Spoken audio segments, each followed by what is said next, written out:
Ladies are in the studio. Grace Ling and Lim Luping are going to talk us through the process of creating their own skincare brand. On 938 Live. Back in your style file in the Culture Cafe, we're chatting now with the founders of local skincare brand Dermagold. Grace Ling and Lim Luping are going to talk us through the process of how they created their own skincare brand and put together a line of dermatological products for Asian skin. Grace Luping, great to have both of you here. Hi. Let's talk about how having us on your program. It's a real pleasure to have you here because we're very curious about what exactly goes into our skincare, right? Both of you met a long time ago. You were childhood friends. Tell us about how you guys came together and decided, hey, we wanted to start our own skincare line. We were actually primary school classmates, and then it started like 10 years ago when I was like this fanatic to look for perfect skin. So I was like always like trying to concoct the perfect potion or walking around places looking for a perfect potion for good skin. And Luping? Well, as for myself, I suffered from teenage acne and it left me with much scarring. And that affected my social life, my self-esteem, as well as my self-confidence. Even after the active acne had settled, I continued to have enlarged pores, clogged pores, oily skin, and of course the acne scars, and this really upset me and I was really very frustrated.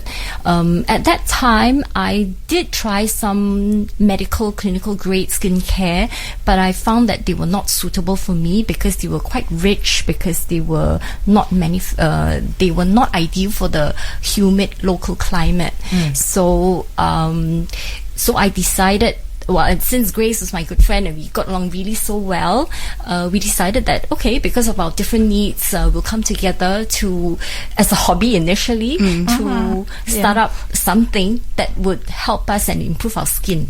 Grace, I mean, you were concocting skincare products at home on your own? These were home remedies or what? No, our line now is not a home concocted thing, but in the past I used to experiment with like fruits or natural ingredients at home. That was just like purely out of fun, not related to Dermagold. Right. But I actually had an interest in getting perfect skin. I mean, that was my goal. Because I actually had perfect skin until I was 25. And at 25, what happened is I started to have clogged pores. So because of that, I went around and bought a lot of over-the-counter stuff which didn't really work ideally. You know, later I actually treated myself because I was a general practitioner, so I treated myself with medical kind of skincare. It got better, but after I got better, I couldn't continue with using that because they was, you know, they had this funny smell and they was a bit too harsh, and the texture was not really what I want, because I had my own personal idea of a perfect skincare, which is like it needs to be nice and enjoyable when you apply it. It needs to smell good. Angela, I'm feeling very conscious right now. I'm going to cover my face as I talk to you women because my pores are the types that can hold coins. It's not that bad.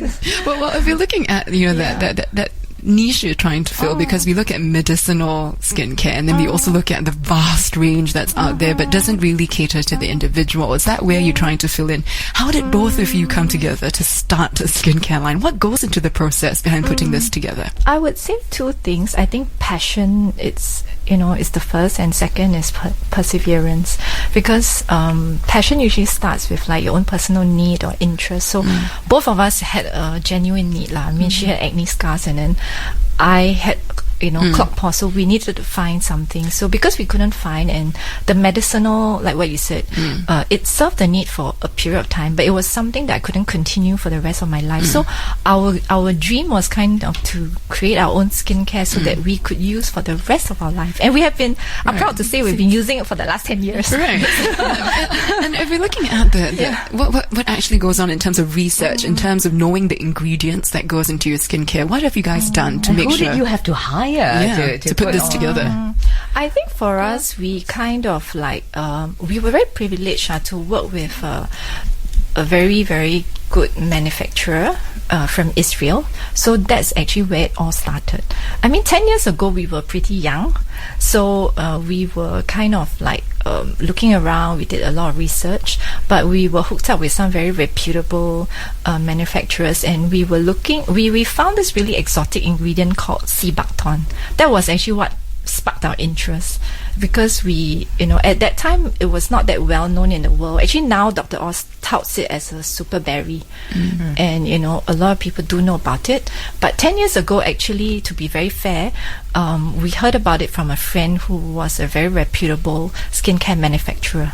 So this sea buckthorn is kind of like had this miraculous kind of stuff that is supposed to be like a skincare remedy. I want to talk a little bit about this idea of a miracle ingredient, because a lot of skincare lines are built on the idea that it's based on some superfood or something that has apparently miraculous properties. But how often is the science backing this up? And how can we reassure people who are buying these products? And as consumers, how do we know that these products actually work? I think first of all, check the labels. All right. And then secondly, you got to know like who's behind the brand. For us, I think we are lucky because we have a medical background. So that kind of helped us in our research, when we started off. But it started off not as a commercial kind of thing. It started off more as a hobby. But later we kind of built it in a way that, to sell to some people because like friends came to hear about it and family members, so we both input differently. Maybe Luping wants to share something because sometimes, we contribute.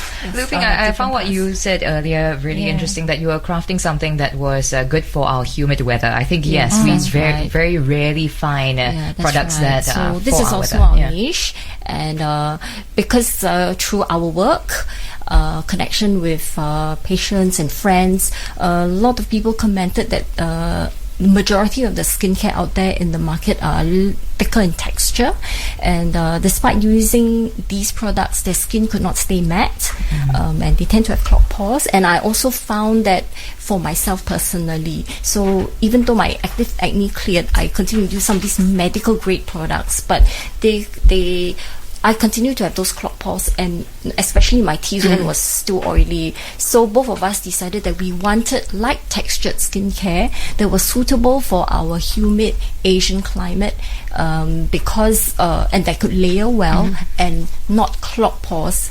And yet, when you guys were working with your manufacturers, did you use yourselves as guinea pigs? Definitely. We tried a lot and different types of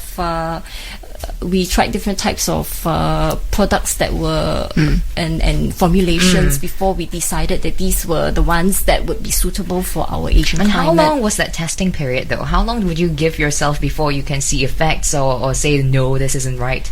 Well, we actually took about 12 months to come up with the first basic set of skincare,